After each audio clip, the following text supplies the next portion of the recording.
Hi అండి. ఎలా ఉన్నారు? ఫైనల్లీ యూఎస్‌సిఎస్ వాళ్ళైతే ఒక క్లారిటీ అయితే ఇచ్చారు. మనం ఇన్ని రోజులు ఏమనుకున్నాము? లీగల్ వీసా మీద వచ్చాం. జాబ్ చేస్తాం. టాక్స్ కడతాం. School, room rent, mortgage, insurance అన్నీ పే చేస్తాం. ఇయర్స్ గ్రీన్ కార్డ్ కోసం అయితే వెయిట్ చేస్తాం. చాలా మంది ఇప్పుడు గ్రీన్ కార్డ్ కోసం వెయిట్ చేస్తా ఉంటారు కదా! వాళ్ళు కరెంట్ ఇయర్ రాగానే అంటే ప్రియారిటీ డేట్ కరెంట్ ఇయర్ అయితే గనుక వాళ్ళ లైఫ్ సెటిల్ అవుతుంది అనుకుంటారు కదా! ఇప్పుడు యూఎస్‌సిఎస్ న్యూ అప్డేట్ చూసాక ఏమనిపిస్తుందంటే గనక నిజంగా గ్రీన్ కార్డ్ కావాలంటే గనక please go back to your home country. Basically మనం జాబ్ చేయొచ్చు, టాక్స్ కట్టొచ్చు, కంపెనీస్‌కి కాంట్రిబ్యూట్ చేయొచ్చు, అన్నీ చేయొచ్చు. బట్ గ్రీన్ కార్డ్ కావాలంటే గనక please go back, apply from there అన్నట్టుంది. జోక్ అయితే కాదు ఇది. ఎవరైతే ఇప్పుడు గ్రీన్ కార్డ్ కోసం వెయిట్ చేస్తున్నారో వాళ్ళకొక పెద్ద న్యూసే అని చెప్పొచ్చిది. ఎస్పెషల్లీ యూఎస్‌లో ఉన్న హెచ్-1, ఎఫ్-1, ఎల్-1 ఓపీటీ ఫ్యామిలీ బేస్ అప్లికెంట్స్‌కైతే ఇది పెద్ద ఇంపార్టెంట్ విషయమే. యాజ్ యూజువల్ ప్రాసెస్ ఏంటంటే, ఎవరైతే అమెరికా రావాలనుకుంటున్నారో వాళ్ళు హెచ్-1 మీద వస్తారు. యూఎస్‌లో ఉంటారు. హెచ్-1బీ పిక్ కాని వాళ్ళు ఎఫ్-1 మీద వస్తారు. తర్వాత హెచ్-1కి మూవ్ అవుతారు. ప్రాసెస్ ఏంటి హెచ్-1బీ మీద యూఎస్‌లో ఉన్నా గూడా నెక్స్ట్ I-140 అప్రూవ్ అవుతది.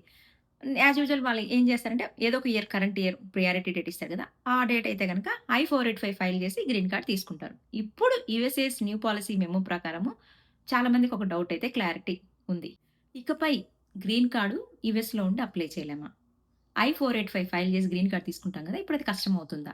గ్రీన్ కార్డ్ కావాలంటే హోమ్ కంట్రీకెళ్ళి కౌన్సిలర్ ప్రాసెసింగ్‌లో అప్లై చేయాలా? చాలా వరకు ఇదే డౌట్ ఉంది అందరికి. ఎందుకంటే ఎస్పెషల్లీ ఇప్పుడు హెచ్-1 మీద జాబ్ చేస్తుంటారు కదా! వాళ్ళు. ఎవరైతే గ్రీన్ కార్డ్ అప్లై చేస్తుంటారు గదా! వాళ్ళు పెండింగ్ ఉంటది గదా! వాళ్ళు, స్టూడెంట్స్ అండ్ ఎవరైతే మ్యారేజ్ బేస్డ్ అప్లికెంట్స్ ఉంటారో గదా! వాళ్ళందరికి కూడా ఇది సీరియస్ కన్సర్న్. ఆల్రెడీ పెండింగ్ ఉన్న అప్లికేషన్స్‌కి ఏమవుతుంది? ఇది నార్మల్ అప్డేట్ అయితే గాదు. యూఎస్‌లో ఎవరైతే సెటిల్ అవుదాం అనుకున్న ఫ్యామిలీస్‌కి, హెచ్-1బీ వర్కర్స్‌కి, స్టూడెంట్స్‌కి, మ్యారేజ్ బేస్డ్ అప్లికెంట్స్ ఉంటారు కదా! వాళ్ళందరికి కూడా ఇది పెద్ద కన్సర్న్ అనమాట. సో, ఫస్ట్ ఆఫ్ ఆల్ ఏమవుతుందనే దానికంటే కూడా అసలు ఏం జరిగిందో తెలుసుకుందాం. యూఎస్‌ఏఎస్‌సి న్యూ పాలిసీ మెమో రిలీజ్ చేసింది కదా! దాంట్లో అడ్జస్ట్‌మెంట్ ఆఫ్ స్టేటస్ గురించి క్లియర్‌గా ఉందనమాట. చాలా వరకేంటంటే అడ్జస్ట్‌మెంట్ ఆఫ్ స్టేటస్ అనేది వీసా హోల్డర్స్ ఫ్యామిలీస్‌కి వాళ్ళ సర్కిల్ వాళ్ళకి తెలుసు. కొంతమంది అన్‌నోన్ పర్సన్స్ చూస్తుంటారు కదా! వాళ్ళకి అడ్జస్ట్‌మెంట్ ఆఫ్ స్టేటస్ అంటే తెలీదు. ఒక్క లైను. ఆల్రెడీ యూఎస్‌లో లీగల్ స్టేటస్‌లో ఉంటారు గదా! కొన్ని సంవత్సరాలుగా ఉంటారు. గ్రీన్ కార్డ్ కోసం వెయిట్ చేస్తా ఉంటారు గదా! గ్రీన్ కార్డ్ ఎలిజిబిలిటీ వచ్చిన తర్వాత యూఎస్ వదిలి వెళ్ళకుండా I-485 ఫైల్ చేసి పర్మనెంట్ రెసిడెన్సీకి అప్లై చేస్తారు. దీన్ని అడ్జస్ట్‌మెంట్ ఆఫ్ స్టేటస్ అంటారు. చాలా సంవత్సరాలుగా ఏం జరుగుతుందంటే గనక ఎఫ్-1 మీదొచ్చి ఎంఎస్ అయిన తర్వాత మళ్ళీ హెచ్-1కి మారడము. ఎల్-1 నుంచి ఫ్యామిలీ బేస్డ్ గ్రీన్ కార్డ్స్ మారడము. ఎంప్లాయ్‌మెంట్ బేస్డ్ అప్లికెంట్స్ వీళ్ళందరూ యూజ్ చేసే రూట్ అనమాట ఇది. ఇప్పుడు యూఎస్‌సిఎస్ న్యూ రూల్ ఏంటంటే adjustment of status automatic right కాదు. డిస్క్రిప్షనరీ బెనిఫిట్ అంటే ఎక్స్ట్రార్డినరీ రిలీఫ్ లాంటిది. నార్మల్ రూట్ ఏంటంటే counselor process through home country అని వాళ్ళు ఫ్రేమ్ చేస్తున్నారనమాట. ఈ ఒక్క లైన్ అనేది చాలా మందికి టెన్షన్ స్టార్ట్ అయింది. ఎందుకు అందరికి షాక్ అంటే గనక యూఎస్‌లో సెటిల్ అయిన చాలా మంది ఫ్యామిలీస్ మొత్తం ఈ ప్రాసెస్ మీద డిపెండ్ అయి ఉంటది. చాలా వరకు ఎగ్జాంపుల్‌కి ఒక హెచ్-1బీ ఫ్యామిలీ తీసుకుందాం. హెచ్-1బీ ఫ్యామిలీస్ వస్తారు. యాజ్ యూజువల్ జాబ్ చేస్తారు. పిల్లలు స్కూల్‌కెళ్తారు. ఇల్లు రెంట్ గాని, మార్ట్‌గేజ్ గాని ఉంటది. కార్ లోన్స్ తీసుకుంటారు. ఎంప్లాయర్ గ్రీన్ కార్డ్ ప్రాసెస్ చేస్తారు as usual. PERM, I-140, priority date, current date అయ్యే కోసం వెయిట్ చేస్తా ఉంటారు. వీసా బులెటిన్ ఇవన్నీ ఇయర్స్ పాటు వెయిట్ చేస్తారు. సడెన్‌గా వచ్చి పాలిసీ మెమోలో గ్రీన్ కార్డ్ కావాలంటే హోమ్ కంట్రీకి వెళ్లి అప్లై చేయండి అంటే ఒక చిన్న ఇంప్రెషన్ వస్తే గనుక నేచురల్‌గా ఫియర్ అనేది స్టార్ట్ అవుతది. ఎందుకంటే వీళ్ళు ఆహ్, వెకేషన్‌కి వెళ్ళమనట్లేదు హోమ్ కంట్రీకి. గ్రీన్ కార్డ్ అప్లై చేయడానికి ఎళ్ళమంటున్నారు. ఇన్ కేస్ కౌన్సిల్ ప్రాసెసింగ్‌లో అప్లై చేసినా కూడా అపాయింట్‌మెంట్ డిలే అయితే వీసా రిఫ్యూజల్ గాని, అడ్మినిస్ట్రేటివ్ ప్రాసెస్ గాని వస్తే గనక ఏం చెప్పాలి? ఎంప్లాయర్‌కి ఏం చెప్పాలి? జాబ్ స్టేటస్ ఎలా ఉంటది? కిడ్స్ స్కూల్ ప్లాన్ ఏంటి? ఇప్పుడు రెంట్‌లు గాని, మార్ట్‌గేజ్ గాని ఇవన్నీ ప్రాసెస్ ఏంటంటే ఈ అప్డేట్ అనేది ఒక ఇమ్మిగ్రేషన్ లా పాయింట్ మాత్రమే కాదు. ఫ్యామిలీస్ లైఫ్ ప్లానింగ్ పాయింట్ కూడా అన్నమాట. ఇక్కడ చాలా మందికి కన్‌ఫ్యూజన్ ఏంటంటే గనక I-485 అంటే యూఎస్‌లో ఉంటేనే adjustment of status application. As usual consular process అంటే హోమ్ కంట్రీకి వెళ్లి యూఎస్ కౌన్సులేట్ ద్వారా అప్లై చేసే ఇమ్మిగ్రెంట్ వీసా ప్రాసెస్ అన్నమాట. మనం టెక్నికల్లీ ఏమనుకుంటామంటే హోమ్ కంట్రీకి వెళ్లి I-485 ఫైల్ చేస్తాం. అది టెక్నికల్లీ కరెక్ట్ కాదు. మనం హోమ్ కంట్రీకి వెళ్లి అప్లై చేసే ప్రాసెస్ ఏంటంటే యూఎస్ కౌన్సులేట్ ద్వారా అప్లై చేసే కౌన్సులర్ ప్రాసెసింగ్ రూట్ అన్నమాట. అది I-485 అనేది యూఎస్‌లో ఉంటేనే ఆ రూట్ అన్నమాట. నార్మల్ హోమ్ కంట్రీకెళ్ళి చేస్తా అంటే గనక అది కౌన్సిలర్ ప్రాసెస్ రూట్ అన్నమాట. ప్రెజెంట్ యూఎస్‌సిఎస్ మెమో వాళ్ళ కన్సర్న్ ఏంటంటే ఫ్యూచర్‌లో I-485 అప్లికేషన్స్ అన్నీ కూడా స్ట్రిక్టర్ అవుతాయా? అంటే డిస్క్రిషనరీ అవుతాయా? చాలా మందిని కౌన్సిల్ ప్రాసెస్‌కి పుష్ చేస్తున్నారా అని చెప్పేసి. ఒక మెమో వచ్చింది. దాని ఇంప్లిమెంటేషన్ ఇంకా క్లారిటీ రాలేదు. ఏపీ రిపోర్ట్ కూడా ఏం చెప్తుందంటే, అంటే అసోసియేటెడ్ ప్రెస్ ఏం చెప్తుందంటే, ఈ ఇంప్లిమెంటేషన్ పెండింగ్ కేసెస్ మీద అన్‌సర్టెనిటీ రిపోర్ట్ ఉందని చెప్తుందనమాట.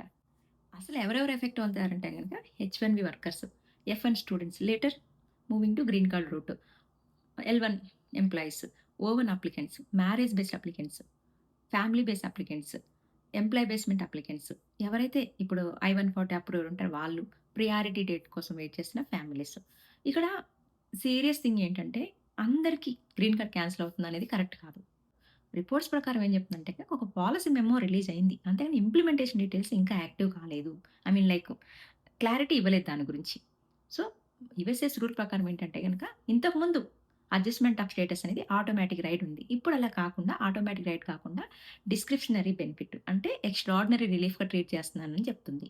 మనం రిపోర్ట్స్ ప్రకారం చూసుకుంటే గనక foreigners seeking green card may be required to return their countries apply through State Department or consular route process అనేది ఆ యాంగిల్ అనేది మనకు చెప్తుందనమాట. సీరియస్ అప్డేటే. కాకపోతే డీటెయిల్స్ ఇంకా రావాలనేది క్లియర్‌గా చెప్తుంది రిపోర్ట్స్ ప్రకారం. అంతేగాని అందరికి గ్రీన్ కార్డ్ క్యాన్సిల్ అవ్వలేదు. అందరికి I-485 క్లోజ్ కాలేదు. మనకేంటంటే ఇంకా పాలిసీ మెమో వచ్చింది గానీ, ఎగ్జాక్ట్‌గా ఇంప్లిమెంటేషన్ డీటెయిల్స్ అనేది క్లారిటీ రావాలి.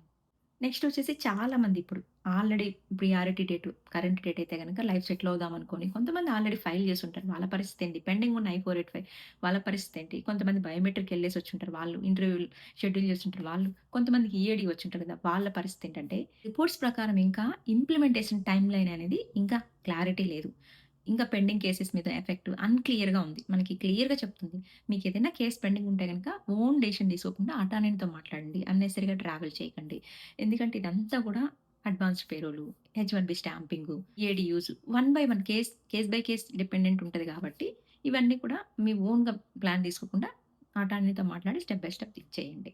చాలా ఇంపార్టెంట్ థింగ్ ఏదంటే గనక ఎంప్లాయీ బేస్డ్ గ్రీన్ కార్డ్స్ అనమాట. హెచ్-1బీ ఫ్యామిలీ సిట్యుయేషన్ ఎలా ఉంటదంటే గనక హెచ్-1బీ మీద జాబ్ చేస్తారు. ఫార్మ్ ఫైల్ చేస్తారు. I-140 అప్రూవ్ అయితది. యాజ్ యూజువల్ ఈఏడీ ఇదే ప్రాసెస్‌లో ఉంటారు. కరెంట్ ఇయర్ కోసం వెయిట్ చేస్తా ఉంటారు.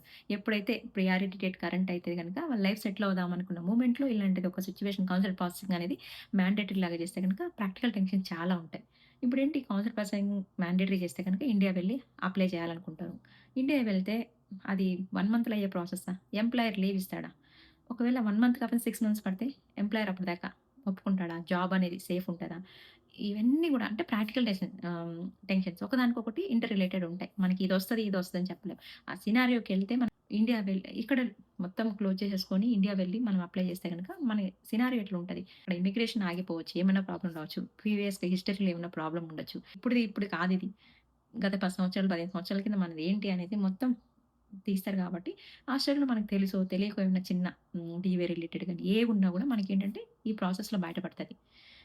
సో, ఇది చిన్న అప్‌డేట్ అయితే గాదు. దీన్ని ఇంకా అసలు ఇంప్లిమెంటేషన్ మనకి టైమ్‌లైన్ రాలేదు కాబట్టి ఎవరికి ఎఫెక్ట్ అవుతుంది, ఎవరికి ఎఫెక్ట్ అవ్వదు, ఎవరెవరు ఏం చేయబోతారు ఫ్యూచర్‌లో. ఇప్పుడు అసలు already current date, priority date ఉన్న వాళ్ళ పరిస్థితి ఏంటనేది మనకింకా రాను రాను తెలుస్తది. జస్ట్ పాలిసీ మెమో రిలీజ్ చేశారు. సో అండ్ సో ఇది అడ్జస్ట్‌మెంట్ ఆఫ్ స్టేటస్ అనేది ఆటోమేటిక్ రైట్ కాకుండా కౌన్సిల్ ప్రాసెస్‌లో అప్లై చేయాలి. హోమ్ కంట్రీకెళ్ళాలి అని చెప్పేసి చెప్తున్నారు గానీ, ఎగ్జాక్ట్ ఇంప్లిమెంటేషన్ టైమ్ లైను అసలు వాట్ ఈస్ వాట్ అనేది ఇంకా మనకి డీటెయిల్స్ రావాల్సుంది. కన్క్లూజన్ పాయింట్ ఏంటంటే, ఇప్పుడు ఎవరైతే జాబ్ చేసుకుంటున్నారో వాళ్ళు కొంచెం ఆలోచిస్తారు. సరే ఇప్పుడు ప్రెజెంట్‌గా అయితే వాళ్ళకేం ప్రాబ్లమ్ లేదు కదా అని. కానీ ఎవరైతే కరెంట్ ఇయర్ ప్రయారిటీ డేట్ వస్తదో వాళ్ళు కొంచెం టెన్షన్‌గా ఉంటది. ఎందుకంటే టైమ్ లైన్ అనేది ఎప్పటి నుంచి స్టార్ట్ అవుతదని చెప్పేసి వాళ్ళు కొంచెం ఆలోచించాల్సిన విషయం. వాళ్ళకి కొంచెం టెన్షన్ గూడా ఉంటది. ఎందుకంటే మనకి ఇంకా ఇంప్లిమెంటేషన్ టైమ్ లైన్ రాలేదు కాబట్టి. సో, వాళ్ళు కొంచెం నార్మల్ వాళ్ళు యాజ్ యూజువల్ ఇప్పుడు మిగతా వాళ్ళేంటంటే హెచ్-1బీ వ్యాలిడ్ ఉందా? ఎఫ్-1 వ్యాలిడ్ ఉందా? ఎల్-1 వ్యాలిడ్ ఉందా? I-94 ఎండ్ డేట్ ఏంటి? ఫస్ట్ థింగ్ సెకండ్ థింగ్ ఏంటంటే మీ గ్రీన్ కార్డ్ స్టేజ్ ఏంటి? ఫార్మ్ అప్లై చేస్తున్నారా? I-140 అప్రూవ్ అయిందా? మీ ప్రియారిటీ డేట్ కరెంటా? ఆల్రెడీ I-485 ఫైల్ చేస్తున్నారా? Green card I mean ARD, AP వచ్చిందా? ఇవన్నీ చెక్ చేసుకోవాలి. థర్డ్ వన్ ఏంటంటే మీకేదైనా ట్రావెల్ ప్లాన్ ఉంటే గనుక అటర్నీతో మాట్లాడండి. ఎందుకంటే ఆల్రెడీ 485 ఫైల్ మీది పెండింగ్‌లో ఉందా? అసలు ఫైల్ చేసున్నారా?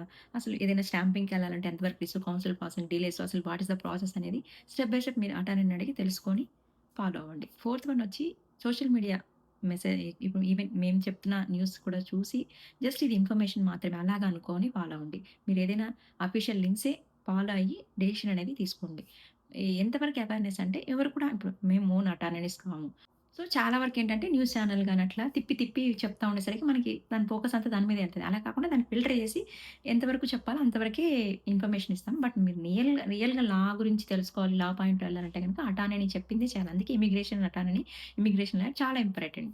మీరు ఏ స్టెప్ తీసుకోవాలన్నా కూడా అతన్ని అడిగి అతను చెప్పే ప్రాసెస్‌ని ఫాలో అవ్వాలి.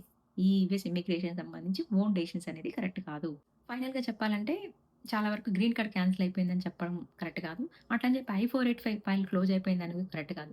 యూపీఎస్‌సీఎస్ న్యూ పాలిసీ మెమో అయితే రిలీజ్ అయింది. ఇంప్లిమెంటేషన్ మనకి ఇంకా రాలేదు. వాళ్ళు ఏ యాంగిల్‌లో చూస్తున్నారంటే గనక ఇంతకుముందు అడ్జస్ట్‌మెంట్ ఎస్టాబ్లిష్ అనేది ఆటోమేటిక్ రైడ్ ఉంటే కావచ్చు. ఇప్పుడు అలా కాకుండా డిస్క్రిప్షనరీ బెనిఫిట్ అంటే ఎక్స్ట్రార్డినరీ రిలీఫ్ ఆ యాంగిల్‌లో చూస్తుందనమాట. ఇప్పుడు ఆల్రెడీ అప్లై చేసిన వాళ్ళ సిట్యుయేషన్ ఏంటనేది మనకి ఇంకా తెలుస్తది. ఫ్యూచర్‌లో గ్రీన్ కార్డ్ ప్రాసెస్ అనేది చాలా బిగ్ ఇంపాక్ట్ చూపిస్తుంది. ఇలా ఉంటే గనక. అంతేగాని మనం ఇంకా ఆప్షన్ లేదు. హెచ్-1బీ ఎంప్లాయీస్ కానీ, ఎల్-1 కానీ, ఎఫ్-1 కానీ వీళ్ళందరూ కొంచెం కామ్‌గా ఉండాలి. అట్లని చెప్పి అలర్ట్‌గా కూడా ఉండాలి. ప్రతి ఒక్కరు ఎవరైతే ప్రాసెస్‌లో ఉన్నారో వాళ్ళు డాక్యుమెంటేషన్ అంతా కూడా కరెక్ట్‌గా చెక్ చేసుకోవాలి. ఎవ్రీథింగ్ సోషల్ మీడియా లింక్స్ అనేది అఫీషియల్ లింక్స్ అనేది ఫాలో అవ్వండి. పర్టిక్యులర్‌గా ఈ I-485 ఫైల్ చేసుకుంటారు కదా! వాళ్ళు కొంచెం ట్రావెల్ ప్లాన్ చేసేటప్పుడు కొంచెం అటానమీ డెసిషన్ తీసుకొని చేయండి. సో, ఏదైనా అప్డేట్స్ ఉంటే గనక నెక్స్ట్ వీడియోలో నేను ఇంకా కంప్లీట్‌గా ఇంప్లిమెంటేషన్ టైమ్‌లైన్ అనేది తెలుసుకొని నేను చెప్తాను. వీడియో నచ్చితే లైక్ చేయండి. ఎవరైనా ఫస్ట్ టైమ్ చూస్తున్నారంటే గనక సబ్స్క్రైబ్ చేసుకోండి. Thanks for watching. See you in next video.